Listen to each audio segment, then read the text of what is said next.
Assalamualaikum warahmatullahi wabarakatuh. Hari ini kita akan membahas mengenai materi ke-6, yaitu simpanan dari bank lain, yang mana akan dibahas oleh kelompok 5 yang terdiri dari Nurul Akmarina, Tisa Permulasari, dan Faisal Akbar. Kami akan coba menjelaskan mengenai materi tersebut. Sebelum kita masuk ke dalam materi, alangkah baiknya kita mengetahui mengenai learning objektifnya terlebih dahulu. Ada 7, yaitu pengertian simpanan dari bank lain, akuntansi simpanan dari bank lain, giro bank lain, deposito berjangka bank lain, sertifikasi deposito bank lain, deposito on call, dan yang terakhir ada interbankal money. Kemudian kita akan masuk kepada pembahasan yang pertama, yaitu mengenai pengertian simpanan dari bank lain. Yang dimaksud dari simpanan dari bank lain ini adalah kewajiban bank kepada bank lain, baik dalam negeri maupun di luar negeri dalam bentuk giro, tabungan, interbankal money, deposito berjangka, dan lain-lain yang sejenis. Kemudian kita akan masuk ke pembahasan yang kedua mengenai akuntansi simpanan dari bank lain. Jenis penempatan pada bank lain itu terdiri dari 5 macam. Yang pertama ada giro, yang kedua deposito berjangka, yang ketiga sertifikat deposito, yang keempat deposito on call, dan yang kelima interbankal money. Yang pertama, kita akan membahas mengenai giro bank lain. Giro bank lain ini adalah rekening giro yang dimiliki oleh bank lain yang dikelompokkan ke dalam kewajiban bank. Kemudian, giro bank lain ini diperlukan karena adanya kerjasama antar bank atau pemilik dengan bank penerbit rekening giro. Yang ketiga ada perlakuan akuntansinya. Ada 4 macam perlakuan akuntansi untuk giro bank lain. Yang pertama, transaksi rekening giro bank lain diakui sebesar nominal setoran atau penarikan. Yang kedua, saldo giro bank lain disajikan sebesar kewajiban bank kepada pemilik rekening giro bank lain. Yang ketiga, giro bank bermasalah tetap disajikan dalam akun giro. Dan yang keempat, bank akan memberikan jasa giro, dan jasa giro tersebut tidak dikenakan pajak. Kemudian yang kedua ada deposito bank lain. Deposito bank lain adalah simpanan berjangka yang penarikannya sesuai dengan jangka waktu yang telah diperjanjikan antara bank penerbit dan bank yang menempati dananya. Kemudian, bank menempatkan deposito berjangka di bank lain karena bank tersebut mempunyai kelebihan dana. Kelebihan dana dapat ditempatkan dalam bentuk secondary reserve, yaitu penempatan dana dengan tujuan untuk memelihara likuiditas sekaligus mendapatkan pendapatan. Yang ketiga ada sertifikat deposito. Sertifikat deposito bank merupakan simpanan bank dalam bentuk deposito yang sertifikat bukti penyimpanan dapat dipindah tangankan. Bunga sertifikat deposito dihitung dengan cara diskonto, yaitu selisih antara nominal sertifikat deposito dan tunai yang dibayar oleh pembeli. Perlakuan akuntansinya, yang pertama, sertifikat deposito dinilai sebesar nilai nominal yang tercantum dalam sertifikat. Yang kedua, selisih antara jumlah tunai yang diterima dan nilai nominal dinilai sebagai bunga dibayar di muka dan diamortisasi selama jangka waktu sertifikat deposito. Selanjutnya, yang keempat ada deposito on-call. Deposito on-call merupakan penempatan deposito jangka pendek yang dilakukan antar bank. Bagi bank yang menerima merupakan kewajiban jangka pendek. Kemudian, perlakuan akuntansinya ada 3. Yang pertama, deposito on-call disajikan sebesar nilai nominal yang tercantum dalam perjanjian. Yang kedua, bank penerima akan memberi bunga sesuai dengan yang tercantum dalam perjanjian. Dan yang ketiga, bunga akan dibayar pada saat jatuh tempo.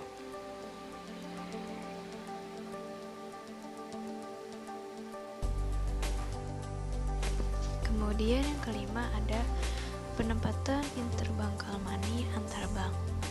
Interbankal money adalah penanaman dana pada bank lain dalam denominasi rupiah maupun valuta asing yang dilakukan melalui pasar uang antar bank atau PUAB dan bersifat jangka pendek.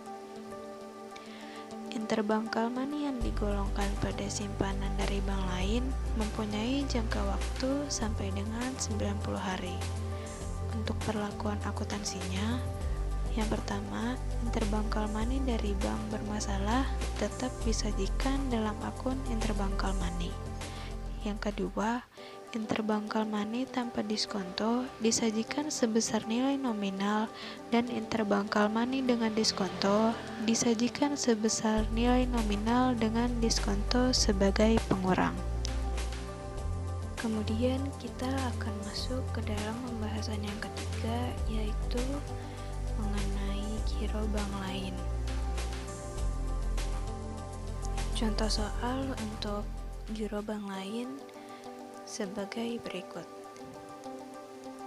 Yang pertama, tanggal 1 April 2008, PT Bank M di Surabaya membuka rekening giro di Bank B secara tunai sebesar 200 juta.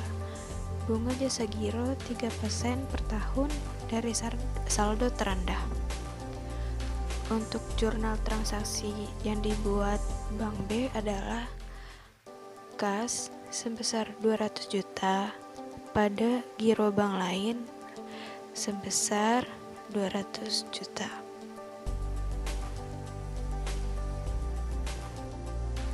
Kemudian untuk soal selanjutnya, tanggal 10 April 2008, salah seorang nasabah Bank M menarik tabungannya melalui mesin ATM Bank B sebesar 5 juta rupiah.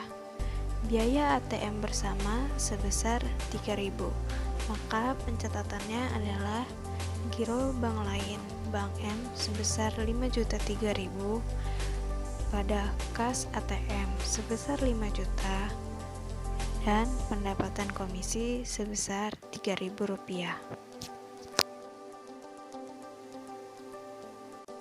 Materi yang keempat yaitu deposito berjangka pada bank lain. Deposito berjangka adalah produk yang ditawarkan kepada masyarakat dengan menggunakan jangka waktu. Produk ini sama seperti dengan tabungan, hanya yang membedakan jika pengambilannya itu menggunakan batasan waktu. Simpanan berjangka yang penarikannya sesuai dengan jangka waktu yang telah dijanjikan antara bank penerbit dan bank penempatan dananya dalam rekening deposito. Deposito berjangka dapat dijadikan sebagai investasi jangka panjang maupun jangka pendek, karena dalam produk ini ada jangka waktu untuk bank tersebut dapat mengambilnya. Bunga dalam deposito lebih tinggi dibandingkan dengan bunga pada tabungan dan sifatnya fluktuatif. Namun, sifat yang fluktuatif hanya akan mengakibatkan terhadap pendapatan bunga yang diterima, tidak mengurangi nilai pokok yang telah diinvestasikan, sehingga deposito ini aman untuk diinvestasikan. Untuk perlakuan akuntansi deposito berjangka bank lain, di sini ada 3 perlakuan dalam akuntansinya. Yang pertama yaitu transaksi deposito diakui sebesar nilai nominal yang tercantum dalam perjanjian antara bank dengan bank yang menempatkan dananya dalam deposito berjangka. Yang kedua, deposito bank lain disajikan sebesar nilai nominal dalam pos kewajiban. Dan yang ketiga, bank akan memberi bunga sesuai perjanjian antara bank dan bank deposan. Di sini ada contoh transaksi akuntansi deposito berjangka pada bank lain. Transaksi deposito berjangka bank merupakan transaksi penempatan antar bank dalam bentuk deposito berjangka yang dilakukan oleh bank. Dalam hal bank sedang mengalami kelebihan likuiditas, maka bank dapat menyalurkan dananya dalam bentuk deposito berjangka kepada bank lain. Hal ini merupakan penyaluran dana yang sangat aman dan liquid. Bank yang kekurangan likuiditas dapat memperoleh dana dari bank lain dengan cepat. Untuk memahaminya, maka kita lihat contoh transaksi. Pada tanggal 12 Agustus 2019, PT Bank Arjuna membuka rekening deposito di Bank Bima Surabaya sebesar 50 juta. Dananya berasal dari dana giro Bank Arjuna di Bank Bima. Jangka waktunya 3 bulan dengan bunga 10% per tahun. Untuk mencatat jurnal di tanggal 12 Agustus 2019, maka giro bank lain Bank Arjuna didebit, pada deposito Bank Arjuna dikredit sebesar 50 juta. Akun ini untuk mencatat penempatan deposito pada bank lain. Untuk menghitung bunga yang diterima oleh Bank Arjuna atas depositonya, yaitu jumlah hari mengendap dibagi dengan hari dalam tahun dikali persentase bunga dikali dengan jumlah depositonya. Nah, untuk menghitung bunga bulan Agustus, sejak tanggal 12 sampai 31 Agustus terdapat 20 hari dana mengendap. Jadi rumusnya 20 per 365 dikali dengan 10% dikali dengan 50 juta. Untuk bunga di bulan Agustus sebesar 273.973. Untuk mencatat bunga pada bulan Agustus, yaitu beban bunga deposito bank lain didebit sebesar 273.973 pada bunga deposito yang masih harus dibayar di kredit sebesar 273.973.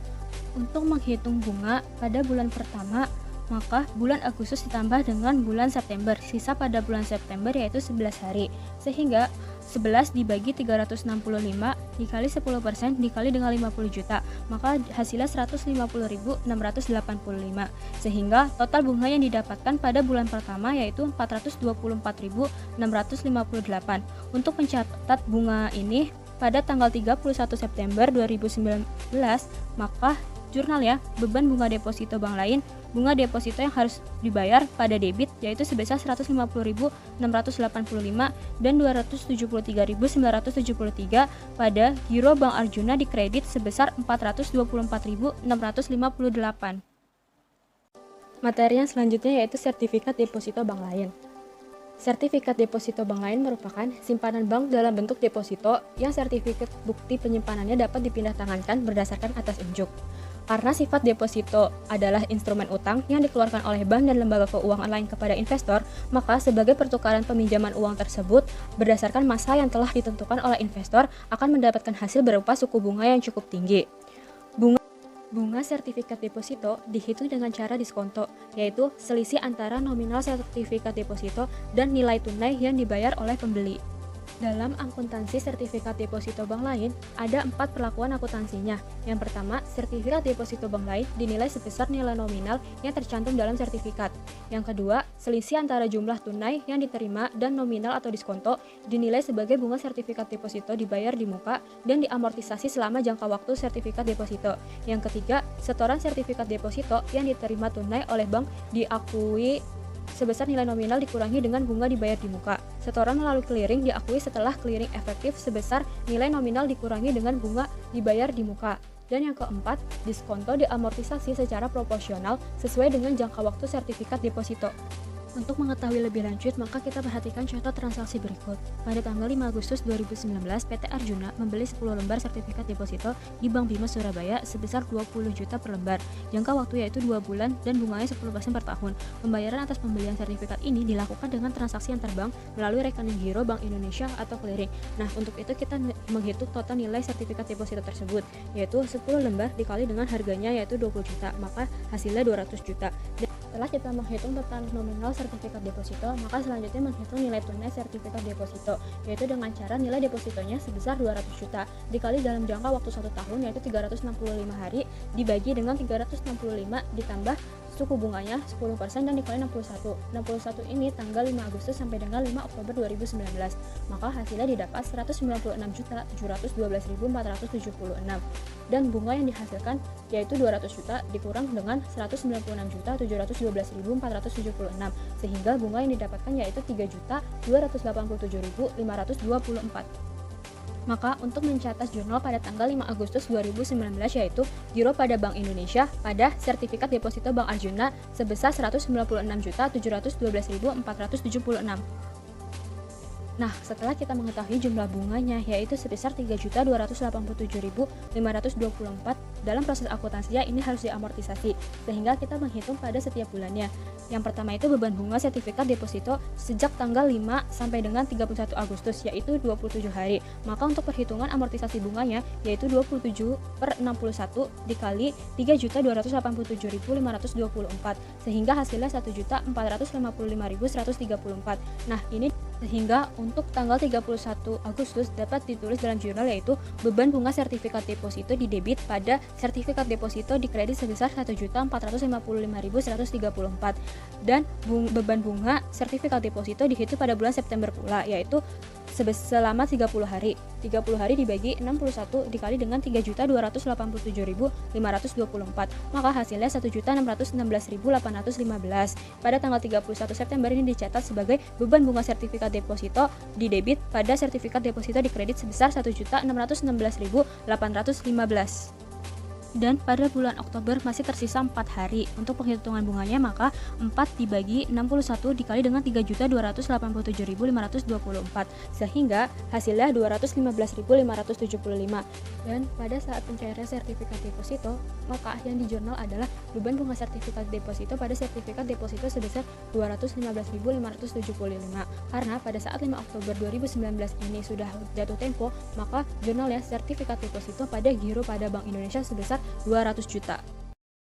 Ya, lalu ada materi selanjutnya itu mengenai deposit on call. Deposit on call itu apa? Itu deposit yang dapat diartikan sebagai simpanan yang berjangka waktu antara 3 hari sampai 30 hari atau 1 bulan. Jadi ini adalah salah satu produk bank di mana bisa dikatakan deposit on call ini adalah deposit yang berjangka pendek. Seperti itu, uang yang disimpan di bank itu biasanya bernilai relatif sangat besar seperti 100 juta rupiah tergantung bank penerbit yang bersangkutan. Dan pencairan bunganya itu pun tergantung dengan perjanjian yang ada. Dan besarnya bunga dihitung per bulan dan juga disetujui antara pihak bank dan pihak nasabah sesuai dengan kesepakatan yang ada. Apabila dilihat di sini seperti yang dikatakan tadi dari definisinya itu deposit on call itu penempatan deposito berjangka yang sangat pendek yang dilakukan oleh bank dan nasabah dengan jangka waktu yang paling cepat itu 3 hari dan yang paling lama itu 30 hari. Dan bagi bank yang menerima deposit on call ini bisa diletakkan sebagai akun kewajiban jangka pendek. Mengapa? Karena jangka waktu yang diberikan untuk deposit on call itu sangatlah pendek, seperti maksimal 30 hari. Dan perlakuan akuntansinya seperti apa? Yang pertama itu deposit on call itu disajikan sebesar nilai nominal sesuai dengan kesepakatan antara nasabah dengan bank itu sendiri. Yang kedua, bank penerima akan memberikan bunga sesuai dengan perjanjian yang sudah disepakati antara nasabah sama bank dengan persentase yang ada, dengan perjanjian yang ada, dengan kelebihan yang yang diberikan oleh bank terhadap nasabah sesuai dengan kesepakatan yang ada. Lalu yang terakhir ada perlakuan akuntansinya itu bunga akan dibayar pada saat jatuh tempo, pada saat deposit on call itu ditarik kembali oleh nasabah. Dan apabila nasabah mengambil deposito tidak sesuai dengan tanggal yang ditentukan sesuai kesepakatan, maka ada biaya-biaya yang keluar atau denda-denda yang dapat keluar. Seperti itu. Contohnya di sini, contoh soalnya kayak pada tanggal 12 September 2018 Bank Yudhistira membuka rekening deposit on call di Bank Bima Surabaya yang dananya berasal dari rekening giro sebesar 1 miliar dengan jangka waktu 15 hari dengan bunga 1% per bulan. Lalu pada tanggal 12 September kita mencatatnya itu akun giro Bank Yudhistira 1 miliar pada deposit on call bank 1 miliar.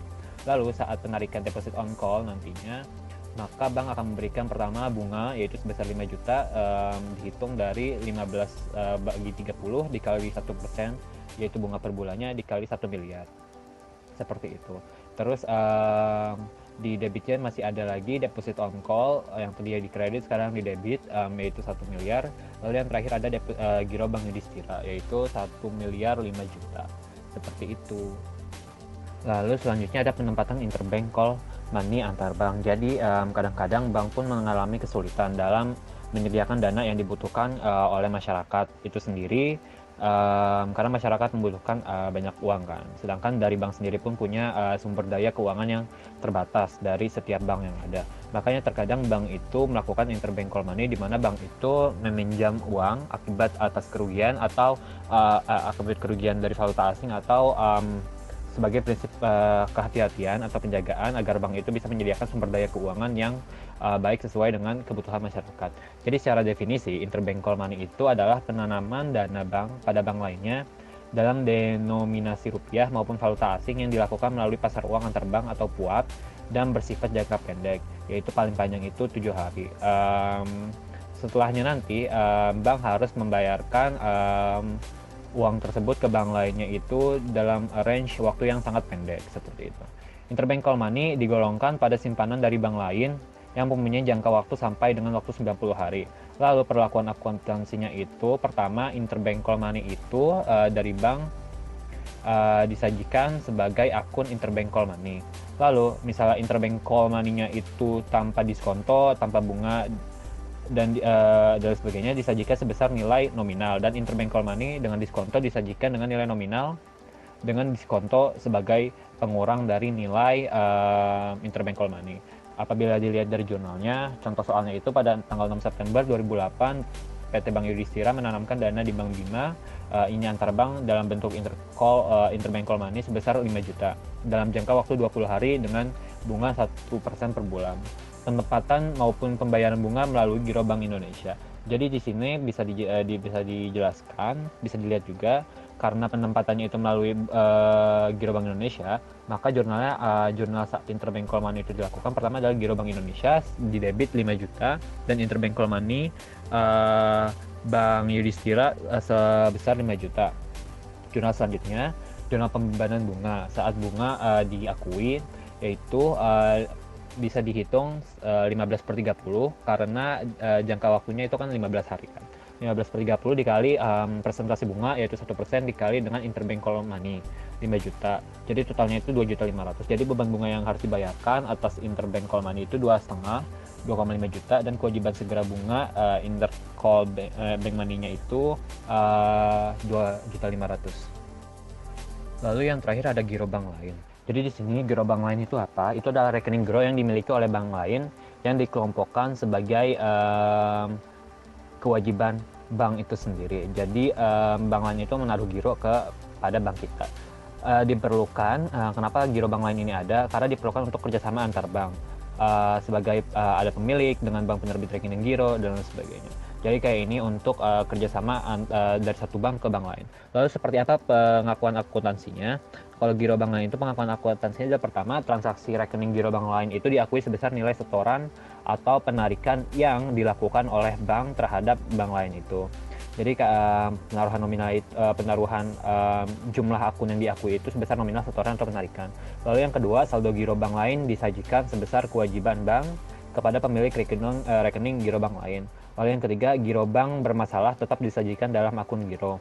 Dan yang terakhir, bank akan memberikan jasa giro, dan jasa giro tersebut tidak akan dikenakan pajak karena ini pure sebagai kerjasama. Lalu contoh soalnya seperti apa? Contoh soalnya bisa dilihat di sini. Tanggal 1 April 2008, PT Bank M di Surabaya membuka rekening giro di Bank B secara tunai sebesar 200 juta. Bunganya itu sebesar 3% per tahun dari saldo terendah. Jadi jurnal awalnya itu adalah penerimaan kas karena bank kita menerima uang dari Bank M sebesar 200 juta dan giro bank lain Bank M sebesar 200 juta.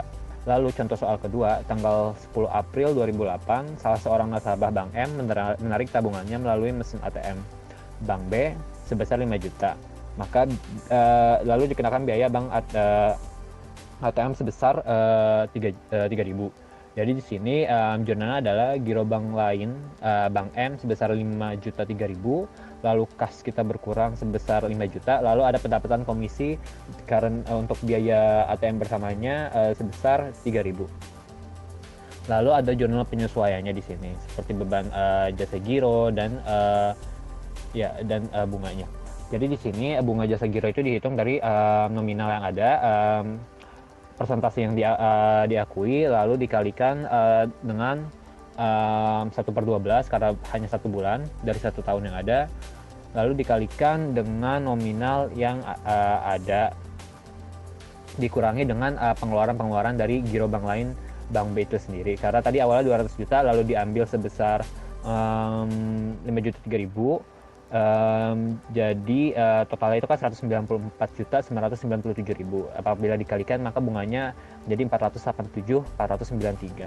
Jadi jurnal adalah beban jasa giro sebesar 487.493 dengan pada kewajiban segera jasa giro 407.493. Lalu jurnal 1 Mei-nya itu setelah 1 hari setelah 30 April kewajiban segeranya langsung didebitkan dan giro bank lain pada bank B dikreditkan sebesar nominal yang sama.